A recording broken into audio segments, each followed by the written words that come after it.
But like, hey, come on. Now Mike Florio, Pro Football Talk, actually talked to Travis after the game and asked him about this. And Travis apparently said it was an auto draft situation, which is how he wound up. No, seriously, like for a reason he couldn't make the draft, so he ended up not having himself on his team. But come on, Travis, start working the phone lines. Hey, trade me to me. Yeah. What are you doing? Yeah. Although shout out to whoever that was. Like, no, Travis, I'm gonna beat you with you. Shout out to whoever that dude is. I hope it's a players league. Yeah, it's somebody else on like the Jacksonville defense. Yeah, exactly. Yeah, that'd be pretty great. Somebody like that. Yeah. Anyway, Weekend Warriors, and that's exactly who we start here with, Jay. Travis Etienne, 26 carries, 136 yards, 2 touchdowns. Just a mammoth day for London's very own Travis Etienne. London's very own Travis Etienne. He's quietly 5th in the NFL in rushing. He finishes as the #1 running back yesterday, and he's living up to all the expectation. And the sneaky thing is that he's getting targeted in the passing game. 21 targets, 18 receptions through 5 weeks, Connor, and that is really where his value is at the moment. And he really did ice the game. And he looks like a locked-in RB1 going forward. I know there were the concerns about Tank Bigsby, and that has manifested a little bit at the goal line, but he's providing so much value overall that he is clearly a locked-in RB1. The usage has been there all season long, at least 23 touches now in 4 or 5 games. It just hadn't manifested itself in production the way it has right now.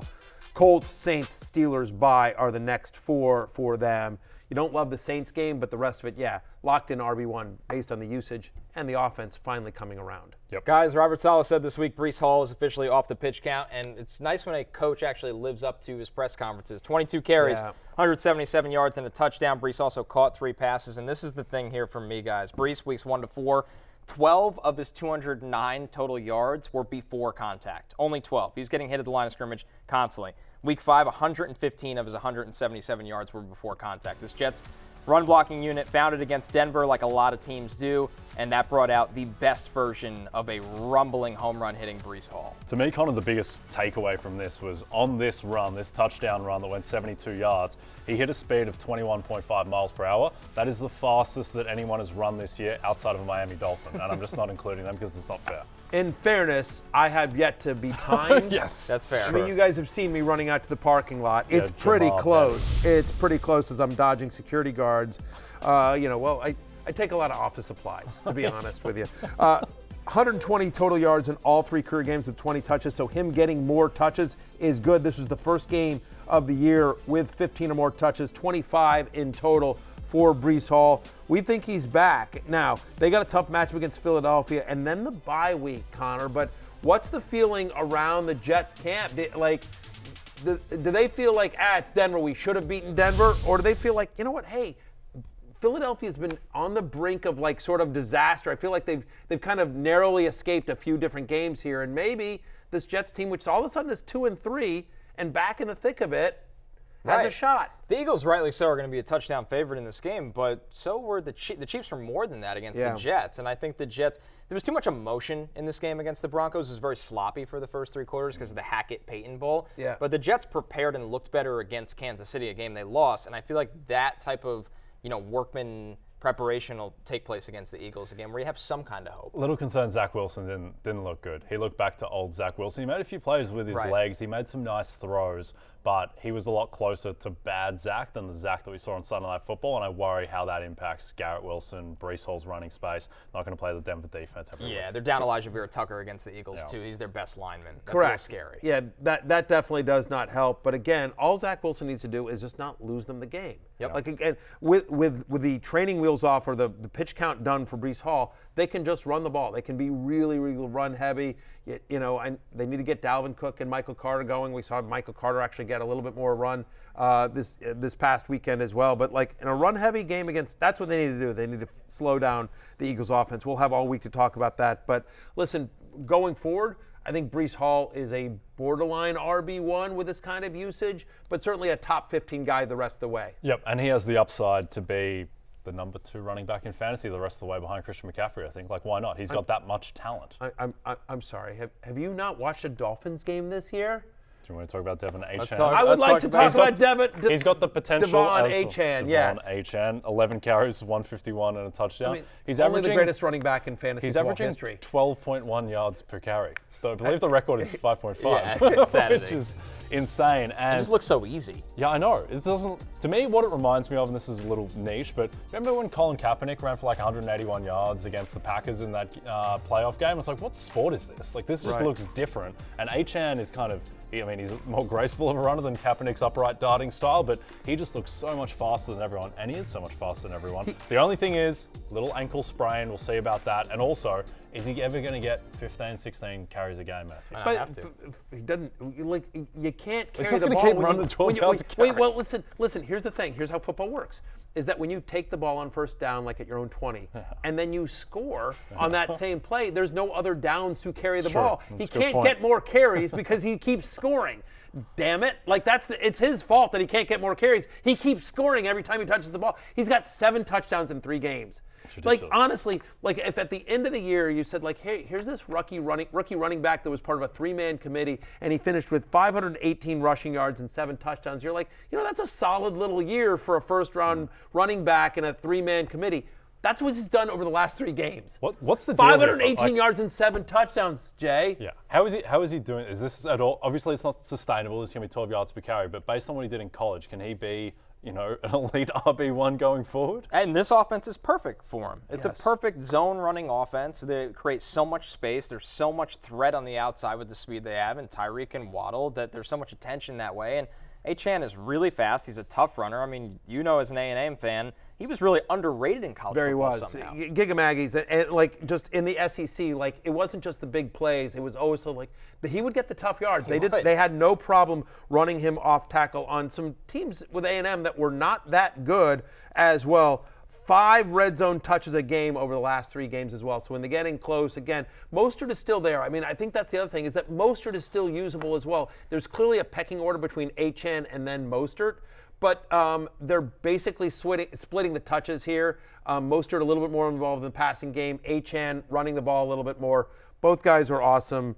Hats off to Mike McDaniel. This is just a thing of beauty. We are blessed to be able to watch this in the year 2023. Tough loss for the Aggies. Probably shouldn't have kicked down the end against Alabama, but that's okay. How do we segue from Devon Achane to Adam Thielen? Because I saved Adam Thielen for Barry because they have a lot in common. We're both old. Yeah, we're both exactly. productive. Yep. We're both more productive than you think. Yeah. Both have a young fan base. Yeah. 11 catches, over 100 yards, touchdown. We both, The volume for Thielen is just, this is it right here in the Panthers offense. He's had at least 7 receptions in each of the past 4 games. He's averaging over 23 fantasy points per game. He's averaging 11 targets. He plays in the slot. It's clear that Bryce Young isn't comfortable going outside the numbers in a significant way. Like, there's a connection there. And so it's really just health. Can he stay healthy all year long, again, at his advanced age? It's a question that I get asked by NBC executives every single day as well. Who knows? I don't know. He's day-to-day. We're all day-to-day. But the fact is that as long as Adam Thielen's out there, he's going to continue to be like a top 15 fantasy wide receiver. He's going to get massive volume. It's it's not an offense that's going to be throwing a ton. It's not an offense that's going to be in scoring position a lot. But he's playing the slot, which is his natural position, especially at this age. He's a veteran wide receiver who knows how to get open. And so at Miami, where you expect them to be throwing a lot, then they've got to bye, home to Houston, home to Indy. Not a bunch of, not defenses that scare you. So as long as he's healthy, again, he was my sell high candidate last week. I think he is still a sell high candidate. Yep. But I don't think this is a fluke as long as he's healthy. Jay, Steelers-Ravens was an ugly game, but there was nothing ugly about George Pickens' performance. 6 catches, 130 yards, and a touchdown. This is the guy in the Steelers' pass game. I have no idea how Pittsburgh won this game. It was absolutely insane. Ravens gave it away.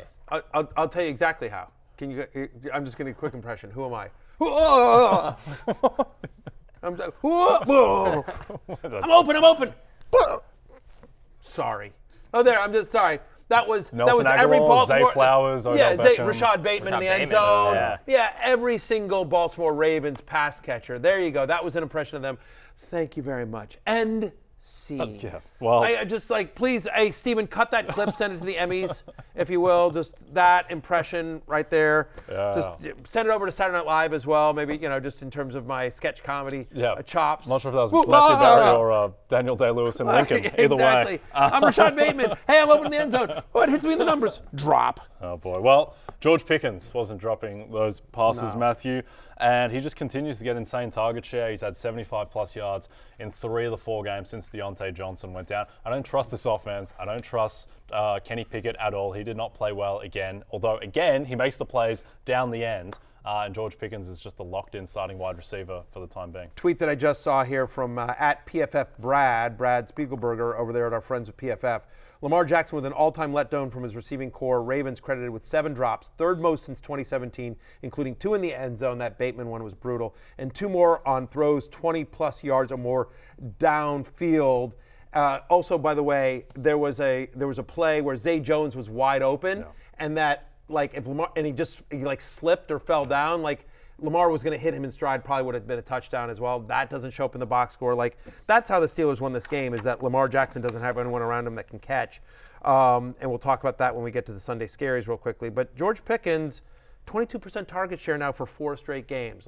The Pickens breakout that we thought was going to happen is happening. It helps the fact, obviously, that Diontae Johnson is hurt, but he's the part of the passing game you can count on. Our last one, Jay, Desmond Ridder, 28-37, 332 yards and a touchdown. He also ran for a touchdown and leads Atlanta to a thrilling win over Houston. Yep, he looked good. Desmond Ridder, much maligned in this space, I think justifiably, but he showed a level of competence, and the fact that he was just able to get the ball to Kyle Pitts, most notably, and Drake London shows, I think, a ceiling for this offense that I didn't think they had before yesterday. I'm not ready to bail on my Desmond Ridder hate just yet. But I will say this: this happened a couple years ago. I don't know if you remember this in fantasy football, where Ben Roethlisberger had these crazy, weird home road splits, where he was actually better on the road than he was.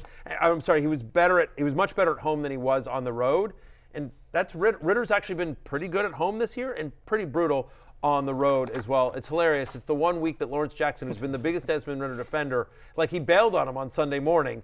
Anyway, Desmond Ridder comes in with a big game. Hey, it's Matthew Berry from NBCSports.com and Rotoworld.com, and I want to thank you so much for watching whatever it is you just watched, or if nothing else, being too lazy to click out of the autoplay after this video started, after whatever it is you actually wanted to watch finished.